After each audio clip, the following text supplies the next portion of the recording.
They say marriages are built on trust, communication, and love, but they never tell you how easily a moment of mockery, a fleeting attempt to impress or make someone laugh, can unravel years of intimacy and memories, like threads slipping silently from a spool. And that night, under the golden lighting of our favorite restaurant's rooftop, surrounded by friends whose laughter always made me feel young and untouchable, I made the mistake that will haunt me for the rest of my life. Because in the comfort of wine glasses clinking, half-eaten appetizers, and the careless joy of shared stories, someone joked about marriage being a trap, a cage dressed up in white lace and cake. And instead of defending the vows I had once whispered, through tears and trembling hands, I joined in, louder than anyone, with a voice that didn't sound like mine, saying things like marriage is just a romantic prison with joint taxes. And sometimes I feel like I married my dad, always correcting me, always quiet, and worst of all, honestly, if I could go back, I'd run,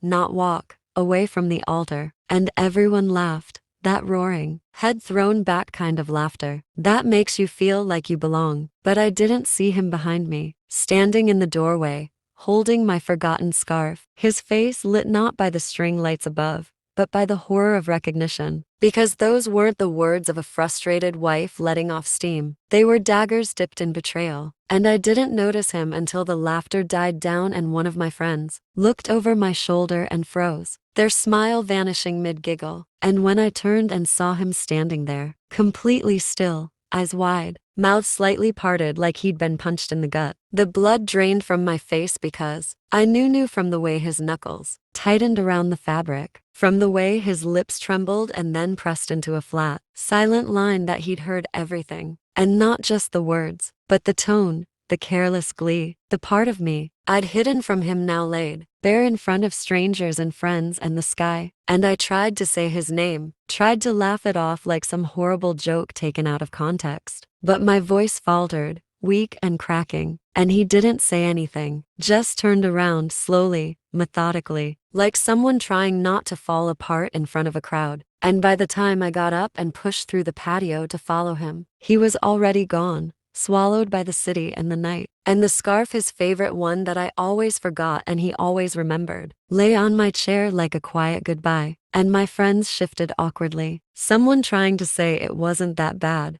someone else whispering, he'll understand. But I knew better, because this wasn't a fight over dishes or late nights. This was something deeper, something sacred I had laughed at with an audience. And as I walked home alone, my heels clicking like guilt across the pavement, my thoughts spiraled.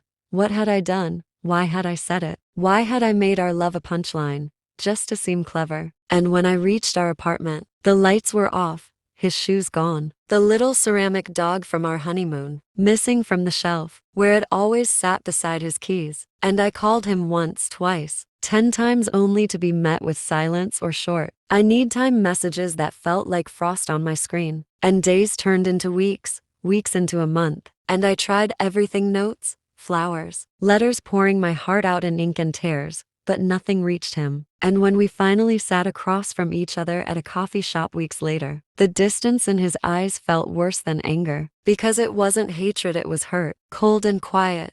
And he said, I always thought what we had was private, sacred. I didn't know I was just your joke. And I told him I loved him, that I didn't mean it, that I was trying to make people laugh. But he shook his head and said, at what cost? And that question still echoes in my chest every time I open my mouth, because I realize then that love isn't only built in candlelight dinners and whispered, I love yous. It's built in the moments when you protect each other's name even in their absence. And I failed him in the worst way, not by cheating, not by lying, but by mocking our life like it was a burden instead of the blessing it was. And now, I live in a smaller apartment, the silence louder, my laugh softer, and people still invite me out, still crack the same jokes, but I don't join in, because now I know what it costs to be funny at love's expense. And when I see couples walking by, hands entwined, I wonder if she defends him when he's not around, if she remembers to be gentle even in jest. And sometimes, I think about the way he used to look at me like I was home, like he was safe, and I wonder if he ever thinks about me too. Not the me who mocked our vows, but the me who danced with him barefoot in our living room, or cried in his arms when I thought I'd lost my job. And the truth is, maybe he does, maybe he doesn't, but it doesn't matter, because the one moment that changed everything already happened. And now he's gone, not angrily, not cruelly, but quietly, completely, and all because I wanted to make people laugh. And he was listening the whole time.